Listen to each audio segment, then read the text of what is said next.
Now, when the Brexit negotiation gets going, we may hear more about a man called Guy Verhofstadt. He's a member of the European Parliament and has been picked as that Parliament's Brexit frontman. He's a former Belgian Prime Minister as well and has just written a book about the EU. It's called Europe's Last Chance. Now, you need to hand it to him. He doesn't mince his words or speak in bureaucratic language. He's direct. Here he is in the Parliament attacking one of our MEPs back in 2012. Mr Farage has the whole morning talked about salaries and biggest waste of money. Well, you know, colleagues, what I think is the biggest waste of money in the European Union of today, there's a salary we are paying to Mr Farage. That is the biggest waste of money. Oh no, Mr Farage, let's be honest about it. You are a member of the Fishery Committee, for example, and you're never there. Never. In 2011, no attendance. In 2012, no attendance. It's fantastic what you're doing. You're coming here saying it's a scandal, the salaries that are being paid, and you pay yourself a salary without doing any labor in your own committee. That's the reality of the European Union today. Guy Verhofstadt, well, his book is everything that Eurosceptics have feared about the EU. It's an unembarrassed call for a proper US-like federal European Union. Almost countercultural these days, partly because many are thinking the nation-state is reasserting itself as the unit that people feel an allegiance to, and also because his call to make the EU more like the US is coming at a time when many think the US is far from a perfect model. Well, Guy Verhofstadt is with me. A very good evening to you. What do you think when you see Theresa May and Trump? What did you think on Friday when you saw them standing together? Did it make you feel Britain has good choices outside of the EU? Well, what was in any way depressive, in my point of view, was what Trump said about the European Union. He said, oh yeah, I think that other countries will go out of the European Union, that the European Union will further disintegrate. And so I think that Europe for the moment is squeezed between a populist president in America, who wanted disintegration of the Union, and an autocrat at the other side, Vladimir Putin, who want also to divide Europe. And on top of that, we have the political radical Islam.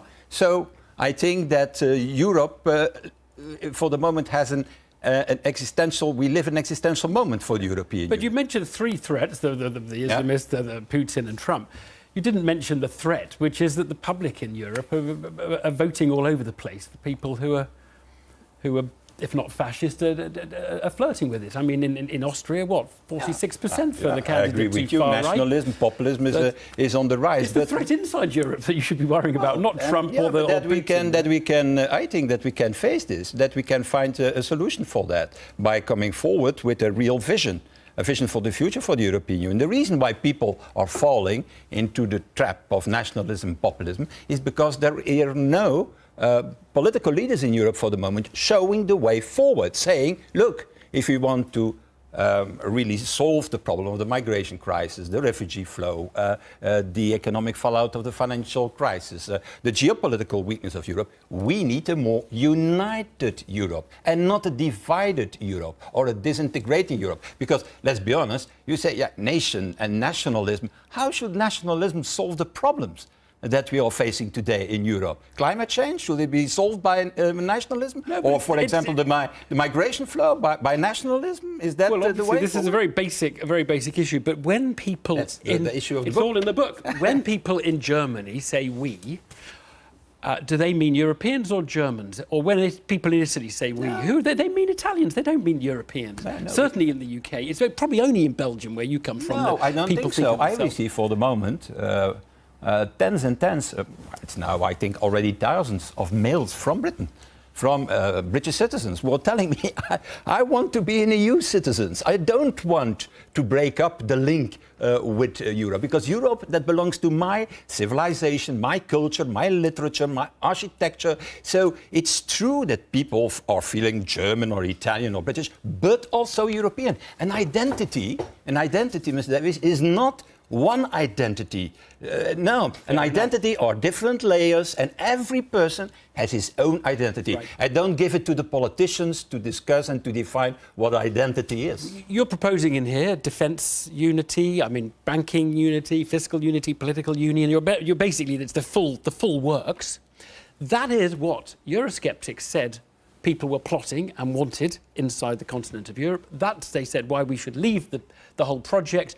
And in a way, they were right. Because Britain, you agree, Britain would never sign up, ever sign up to the manifesto you're proposing, a proper United States of Europe. It is a British statesman, Winston Churchill, who for the first time used the word United States of Europe. It was Winston Churchill who said that. And on top of that, the problem of Europe, let's be very honest, the problem of Europe is not that this is a big European Union, because the budget of the European Union is only 1% of the European GDP. The problem is that it is still a confederation, a loose confederation of nation states based on the unanimity rule. And you know, and I know, that an international organization based on the unanimity rule, where 28 heads of state and government have to agree, it acts always too little too late. And that is the problem of the Union today.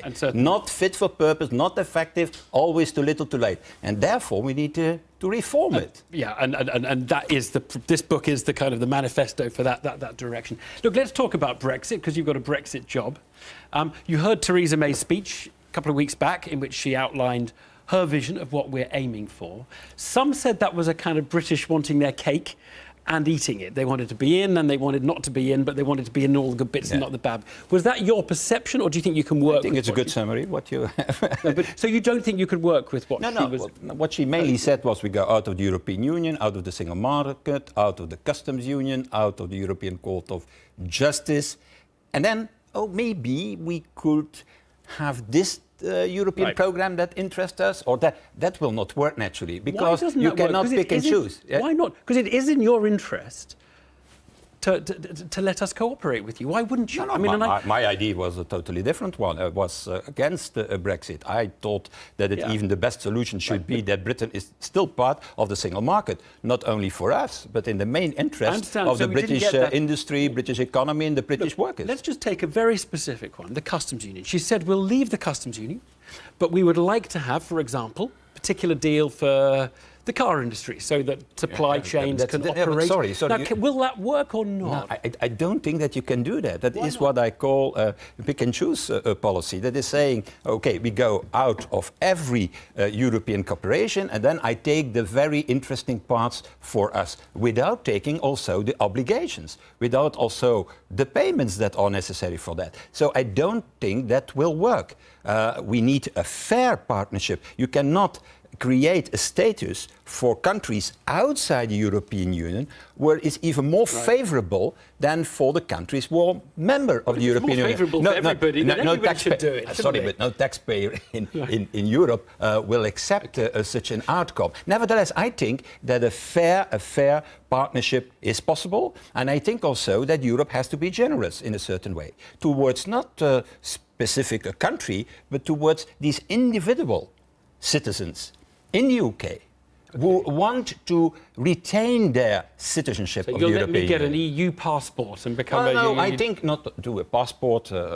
We know what passport means today. No. What I'm thinking about is that maybe some advantages of the European citizens could be kept for those people in the UK who want to have them in the future. And that is a generous offer, I think. It's my personal opinion. It's not the opinion of the European Parliament for the moment, and not of the negotiators. But I think we should offer that to those individual citizens who are still thinking why Britain has taken that decision. Let's go through some of the other specifics. So, financial services. I mean, if there's no special deal for the car industry, you wouldn't... I mean, the financial services industry regulation is equivalent to yours. I will not start here with saying what we need for the financial service, what we need for the car industry. A very basic one. The basic principle is we don't... Cherry picking will not be allowed, I think, in this negotiation. Very important one. This is like a technical point in a way, but it's been not much talked about, but very important.